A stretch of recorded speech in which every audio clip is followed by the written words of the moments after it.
What if the greatest experiments ever conducted on the human mind never appeared in any textbook and were never meant to be remembered at all? What if entire governments spent decades trying to rewrite perception, emotion, and even identity while the public had no idea it was happening? In today's documentary, 10 Secret Projects That Manipulated Human Consciousness, we peel back the layers of a hidden world where science, secrecy, and power collided in ways still felt today. Across archives, declassified files, and forgotten testimonies, a disturbing pattern emerges. Humanity has been used as a testing ground not just for weapons or technology, but for reality itself. And if these 10 projects taught us anything, it's that the most dangerous experiments are the ones designed to be invisible. If you're fascinated by buried truth and forbidden history, you might want to stay until the very end of this journey because what you're about to hear has shaped far more than you think. Number 10 is Project MKOften, one of the most obscure and most unsettling branches of the CIA's mind manipulation programs. While MKUltra has become infamous, MKOften remained buried in redacted reports whispered about only by archivists and researchers who noticed odd gaps in the paperwork. The project officially began in 1968, but its roots stretch back to earlier attempts to weaponize psychology in ways that had nothing to do with hypnosis or chemicals. MKOften explored something far stranger: the psychological effects of ritual belief systems and fear. According to fragmented files, MKOften wasn't just about influencing individuals. It aimed to study how entire groups could be swayed by symbolic triggers. Researchers reportedly purchased rare occult texts, employed consultants from fringe spiritual movements, and tested how emotional states changed when subjects were exposed to certain symbols, chants, or staged rituals. The goal wasn't supernatural power. It was far more pragmatic. They wanted psychological levers, mental shortcuts that bypass rational thought and strike directly at the subconscious. Rumors persist that some experiments took place in simulated environments designed to manipulate stress and expectation. Test subjects, many of whom had no idea they were part of an experiment, were placed in rooms where temperature, lighting, sound frequencies, and even specific geometric patterns were carefully controlled. Small changes, barely noticeable, altered moods dramatically. A shift in color temperature produced unease. A low-frequency hum induced panic. A repeated symbol appearing in peripheral vision subtly nudged behavior. What made MKOften particularly disturbing was its goal of scalable influence. Unlike other covert programs focused on interrogations or one-on-one manipulation, MKOften sought ways to shape collective psychological responses. If a symbol, phrase, or coordinated sensory environment could reliably produce fear, loyalty, or disorientation, it could theoretically be applied to crowds, communities, even entire nations. The project was officially shut down in the late 1970s, at least on paper, but its legacy lingers in modern discussions about mimetic warfare, social contagion, and the architecture of influence. Whenever a symbol suddenly spreads across culture, or a phrase seems engineered to provoke an emotional reaction, researchers of hidden history can't help but wonder whether MKOften left behind more than classified reports. And this was only the beginning. The next project reached even deeper into the boundaries between science, secrecy, and the mind.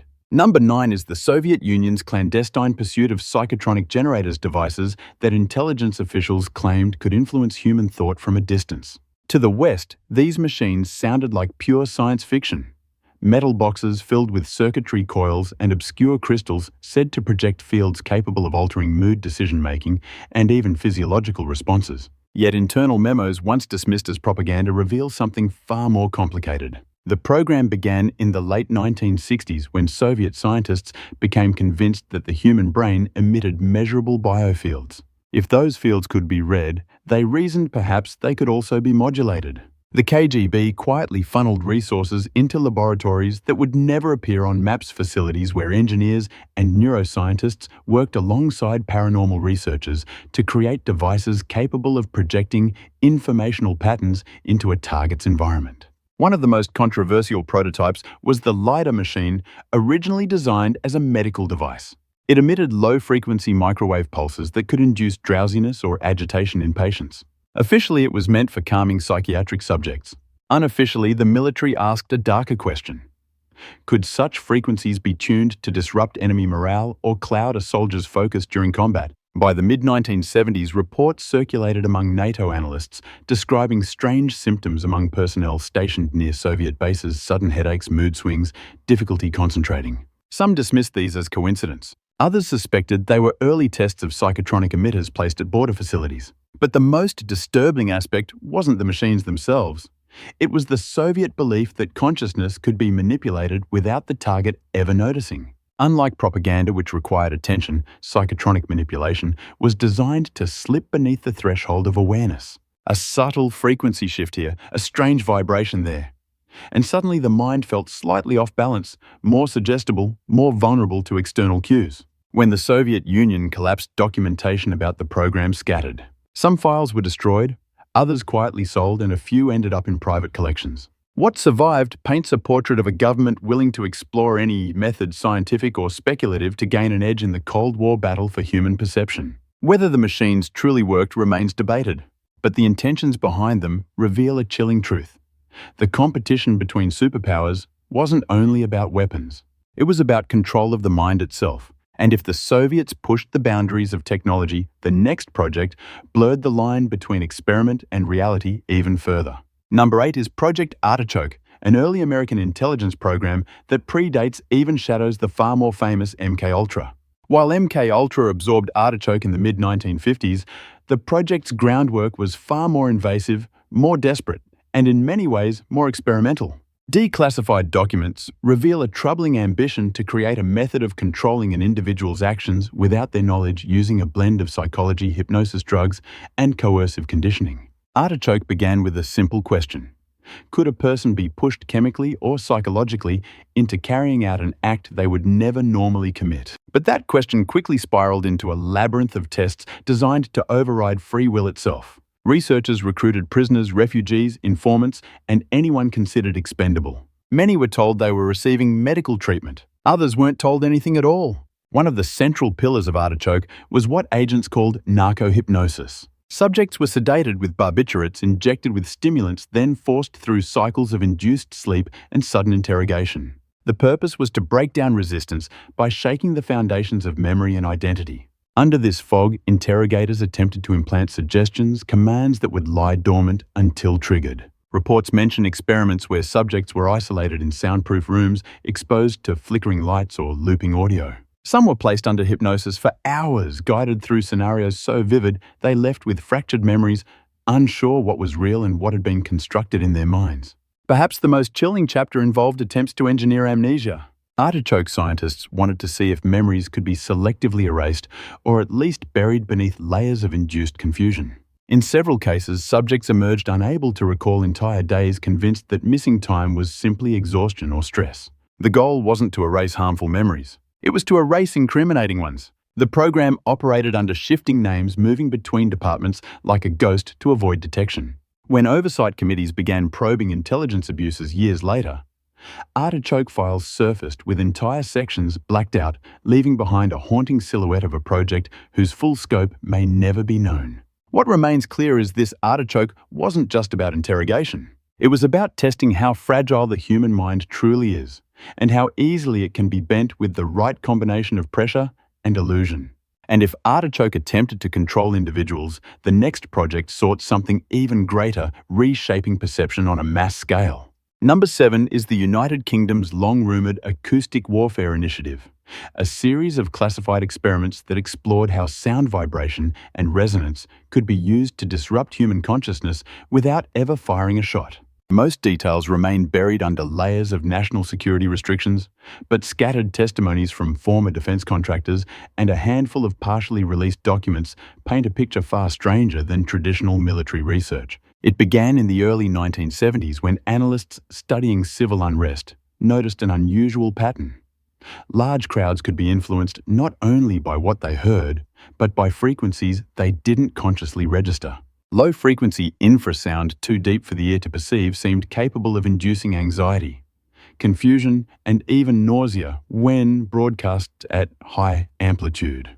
High-frequency ultrasonic waves, meanwhile, appeared to shape attention and behavioural responses almost subconsciously. The British Ministry of Defence quietly assembled a team of physicists, psychologists, and engineers to investigate whether these invisible forces could be harnessed. Their experiments took place in abandoned military tunnels beneath the countryside, chosen for their ability to trap and amplify sound. Test subjects. Some volunteers, others, less willing, were exposed to controlled acoustic fields while their stress responses, decision-making patterns, and emotional states were monitored with eerie precision. Participants described sensations of dread washing over them without cause, sudden mood swings, or the unsettling feeling that time itself had slowed. Some reported hearing whispers or faint voices that weren't actually present. Auditory hallucinations, triggered not by imagination but by carefully engineered patterns of vibration. In one of the more controversial experiments, researchers tested directional sound beams, narrow acoustic corridors that allowed voices to be projected into a single person's perception without anyone else nearby hearing them. The psychological implications were enormous. If you could place a message directly into someone's auditory field without revealing the source, you gained not just influence, but authority. The official line was that these techniques were explored for crowd control and non-lethal defense. But internal memos hinted at broader ambitions: the potential to manipulate group emotions, suppress resistance, or even guide decision-making during conflicts. By the late 1980s, the program's public footprint vanished, absorbed into classified black-budget initiatives. Some researchers claimed the technology was abandoned. Others insist it quietly evolved its concepts, resurfacing in modern discussions about sonic weapons and unexplained incidents affecting diplomats in recent years. What remains unsettling is not the technology itself, but the intent behind it. The pursuit of methods to alter human perception using forces we cannot see, cannot hear, and often cannot even detect.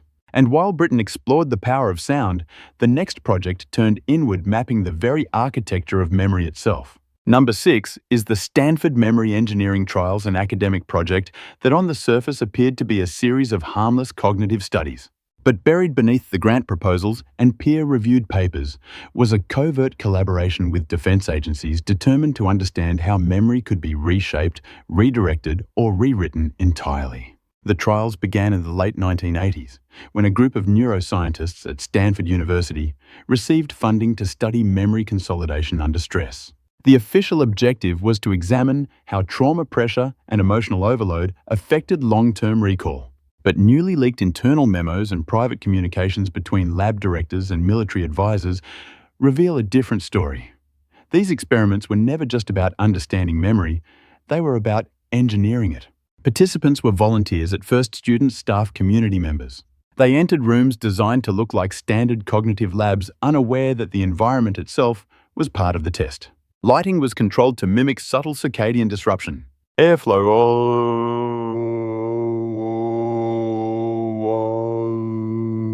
was altered to elevate. Sound frequencies were introduced at levels just below conscious perception. The goal was to weaken the mind's defenses, making it more malleable during memory formation. In one phase, subjects were exposed to vivid, emotionally loaded stimuli, photographs, scenarios, or carefully scripted interactions. Later researchers introduced slight variations of the same scenes, watching how easily participants accepted these distortions as truth. The results were startling. Under specific conditions, people not only misremembered details, they confidently recalled events that had never happened. Another phase tested the implantation of false narratives. Subjects were guided through exercises involving imagination suggestion and sensory cues. Weeks later, many insisted these imagined events were genuine memories, often describing them with more emotional clarity than their real experiences. Defense collaborators were particularly interested in a process called memory displacement, shifting emotional weight from one experience onto another. If failures could be reframed as successes, or fear could be transferred to an unrelated memory, they believed soldiers might be trained to withstand extreme psychological stress. But critics inside the university grew uneasy. They claimed the line between research and manipulation had not just blurred, it had been erased. By the mid-1990s, the program faced quiet pushback from ethics boards, though no official investigation ever occurred. Funding suddenly dried up, and the project dissolved into private sector partnerships. Some researchers left academia entirely, taking their findings with them into classified programs no longer bound by university oversight. Today, the Stanford Memory Engineering Trials remain a ghost story, whispered among psychologists, proof that memory, the very foundation of identity, is far more fragile than we want to believe, and far easier to rewrite when someone understands exactly where the fault lines lie. And if memory can be restructured, the next project dared to ask a more dangerous question. What happens when you try to reprogram belief itself? Number 5 is the Montreal Belief Conditioning Program, an initiative so obscure that even seasoned historians of covert research rarely mention it. Conducted in the late 1950s and early 1960s, it operated from a handful of psychiatric wings and private research clinics across Montreal, quietly funded by intelligence agencies, interested in something far more ambitious than simple persuasion. The program sought to understand how deeply a belief, moral, political, or personal, could be rewritten without the subject ever realizing the shift had occurred. The premise was deceptively simple. A belief is not a fixed idea, but a pattern, a network of emotional associations, memories, and internal narratives. If those patterns could be manipulated, belief itself could be reconstructed from the inside out. The experiments focused on 3 layers of human conviction identity beliefs which shape who we think we are. Moral beliefs which determine what we consider right or wrong. And perceptual beliefs which control how we interpret events around us.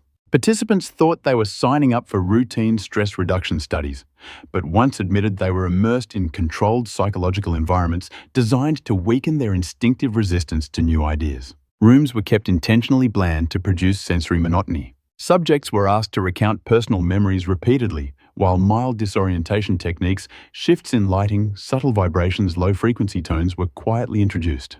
Then came the repattern sessions. Subjects listened to looping affirmations carefully mixed with personal details extracted from earlier interviews. These loops were engineered to blur the boundary between the participants' authentic beliefs and the new ideologies being woven into their subconscious. For some, the shifts were small, a changed opinion, a softened stance. For others, the changes were radical, long-held convictions dissolved, replaced by manufactured certainties delivered in a calm, gentle voice that seemed to come from nowhere. In advanced phases, researchers tested group conditioning. Small cohorts were placed together and encouraged to debate fabricated scenarios, each scripted to push them toward specific emotional conclusions. The astonishing outcome: group consensus formed far more easily after prolonged exposure to belief conditioning techniques.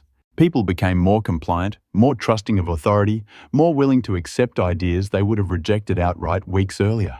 Officially, the program ended when university oversight tightened and a few participants reported troubling after-effects: confusion, misplaced memories, a lingering sense that their thoughts no longer fully belonged to them. But like so many operations of its era, the real termination date is unknown. Some researchers quietly relocated, continuing their work under private contracts where no ethics board could interfere. The Montreal Belief Conditioning Program proved something chilling. If you can alter the emotional scaffolding behind a belief, you can reshape reality itself for entire groups, not just individuals. And while this program targeted belief, the next one attempted to manipulate something even more fundamental: the boundary between waking consciousness and the dream world. Number 4 is the Dream Intrusion Research Initiative, a covert program launched in the early 2000s by a coalition of defense researchers who believed the dream state was the final untapped frontier of psychological influence. Unlike other projects that targeted waking cognition, this initiative focused on the mind when it was most vulnerable, most impressionable, and least bound by logic or skepticism, the moment between sleep and consciousness. The project began after a series of neurological studies revealed that during REM sleep, the brain's emotional centers fire intensely, while the regions responsible for critical thinking fall nearly silent. To the intelligence community, this imbalance presented a unique opportunity. If external stimuli could be inserted into dreams without waking the sleeper, they might bypass rational resistance entirely and plant ideas that felt self-generated. The first phase involved sleep labs disguised as research hospitals. Volunteers believed they were participating in studies on insomnia or stress. They were connected to EEG monitors, heart rate trackers, and specialized auditory equipment capable of detecting transitions between sleep stages. Once subjects reached REM, technicians introduced subtle cues, faint whispers hidden beneath white noise, gentle vibrations timed with dream cycles or shifting light patterns that seeped through closed eyelids without fully waking the sleeper. The results were extraordinary. Subjects often reported dreams featuring themes, locations, or emotions that matched the inserted stimuli, even when the cues lasted only seconds. More disturbingly, some participants retained emotional impressions from these dreams long after waking, believing they reflected genuine internal struggles rather than externally engineered suggestions. In later phases, researchers tested the feasibility of embedding more complex messages into the dream environment.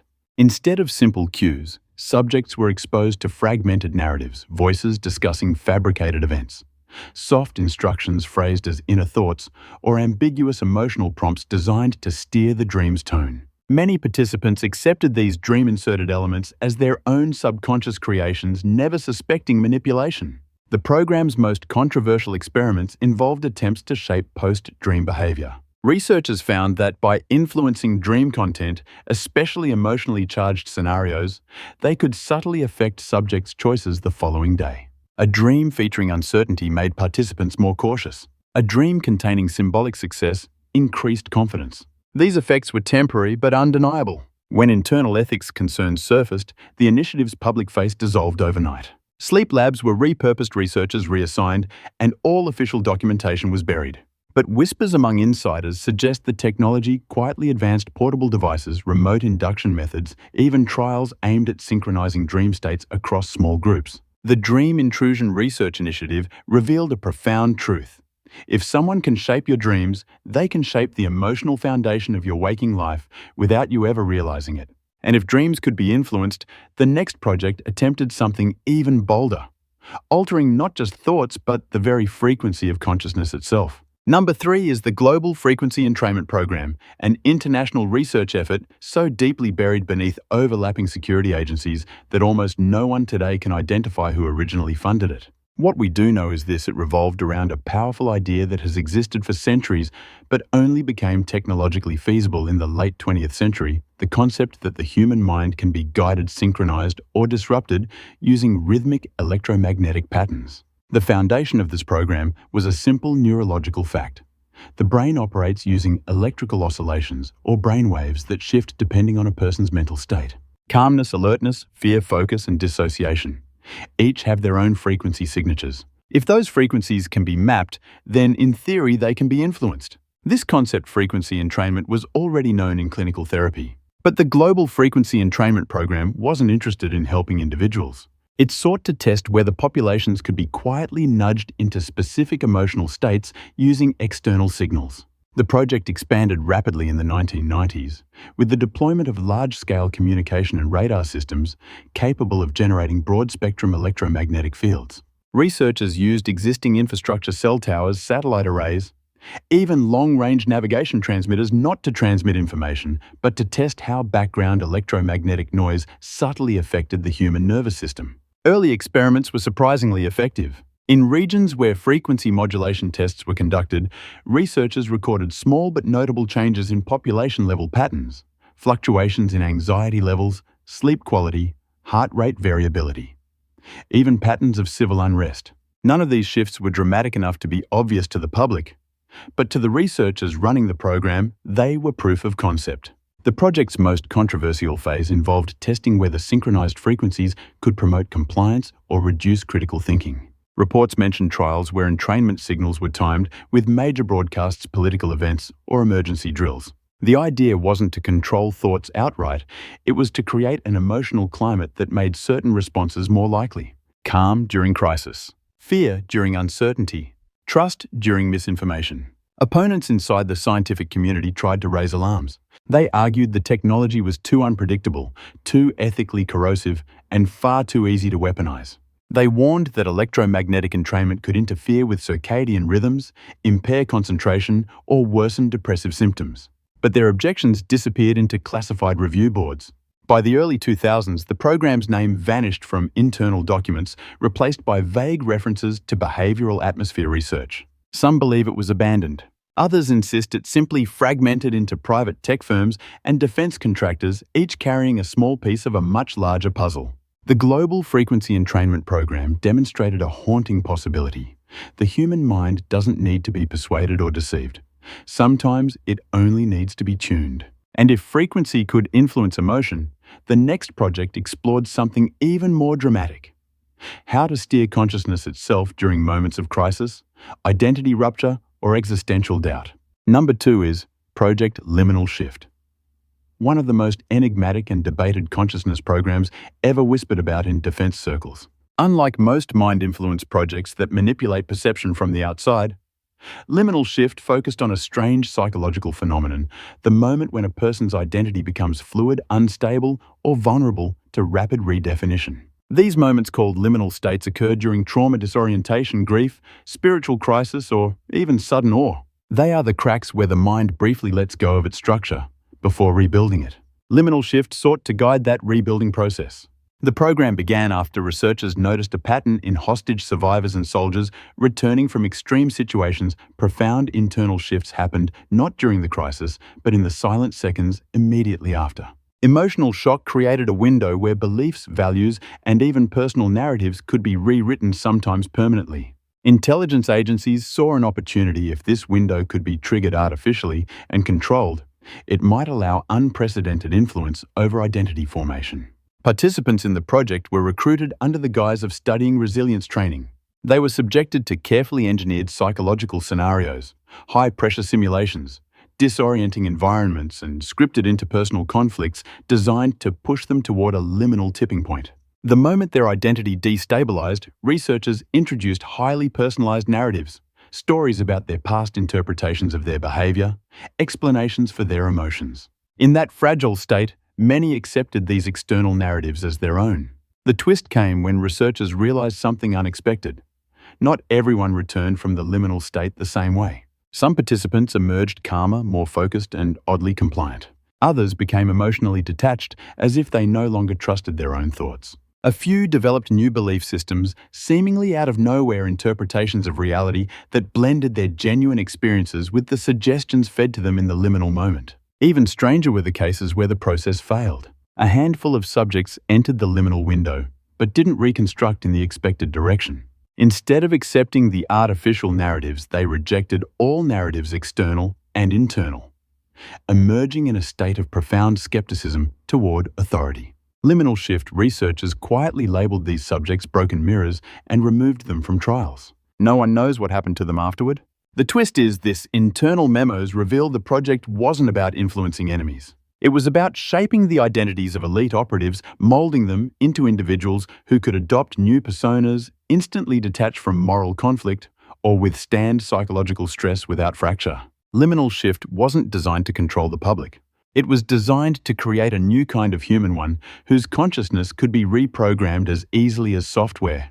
But even this pales in comparison to the top project on the list, a program so secretive that its existence was denied even to those inside the intelligence community. Number 1 is the NOESIS Protocol, an operation so deeply concealed that for years many intelligence veterans insisted it was a myth. It appeared nowhere in official archives, no budget trails, no memos, no code names, buried in appropriations. The only evidence of its existence came from a handful of anomalous reports, fragments of testimony given in closed-door hearings, and a series of unexplained disappearances among cognitive research specialists in the late 1990s. But when the pieces are assembled, a terrifying picture emerges. The NOESIS Protocol wasn't about manipulating thoughts, beliefs, or emotions. It was about altering the architecture of consciousness itself. The protocol began with a bold premise: human consciousness is not fixed. It's a layered system, a dynamic interplay between attention, memory, emotional weighting, and something deeper, an internal observer that coordinates it all. If this observer could be isolated, interrupted, or redirected, then reality as a person perceives it could be rebuilt from the inside out. Unlike other programs that used chemicals, frequencies, or hypnosis, the NOESIS protocol sought to build a direct interface with conscious awareness. Researchers constructed isolated environments known as quiet chambers rooms, stripped of sensory input, where participants floated in temperature-controlled suspension systems while their neural activity was monitored through experimental biosensors. The goal was to push subjects into a state known as metaconscious drift, where normal boundaries between thought, memory, and perception dissolve. In this state, consciousness becomes pliable. Once the subjects entered this drift, researchers introduced structured cognitive patterns, sequences of thoughts, metaphors, and conceptual frameworks delivered through subtle visual pulses and near-subliminal auditory cues. These weren't commands or suggestions. They were templates, blueprints for new ways of interpreting reality. The results were unlike anything previously recorded. Some subjects emerged with heightened pattern recognition, able to see connections between ideas that previously seemed unrelated. Others experienced dramatic shifts in emotional regulation, reporting a sense of detachment from fear or anxiety. A small subset displayed changes that defied neurological explanation. Spontaneous synesthesia, accelerated learning or perception of time that seemed to stretch or compress at will. But the darkest outcome came from subjects who stayed in the chamber too long. These individuals returned with fractured identity structures, unable to distinguish internal thoughts from external events. To them, consciousness no longer felt like a stable point of view, but a fluid, shifting field. A few developed intense paranoia.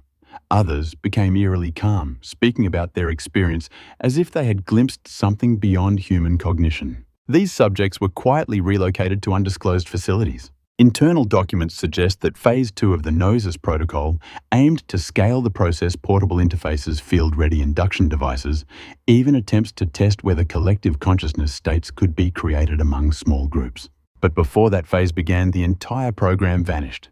Officially, it never existed. Unofficially, its research outputs were absorbed into organizations without public names. The NOESIS Protocol remains the most unsettling of all consciousness experiments because it suggests a truth we are not prepared to face. The human mind is not the end point of evolution. It is malleable and programmable. And if it can be rewritten, the only question left is who decides what it becomes. The deeper we dig into hidden history, the more we realize that the greatest battleground has never been land borders or technology. It has always been the human mind. Each of these 10 secret projects left behind shadows, fragments, and unanswered questions. Yet they all point toward a single unsettling truth.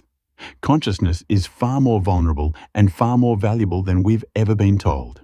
And if these programs represent the past, what might be unfolding right now behind closed doors inside labs, we'll never see or within systems already woven into everyday life. As we continue this journey into forbidden science and buried truth, the next video will push even deeper into the structures of power and perception that shape our reality without our permission. There are stories waiting in the dark, unfinished, unresolved, and more connected than you think. Thank you for watching until the end. If you enjoyed today's story, make sure to like and subscribe.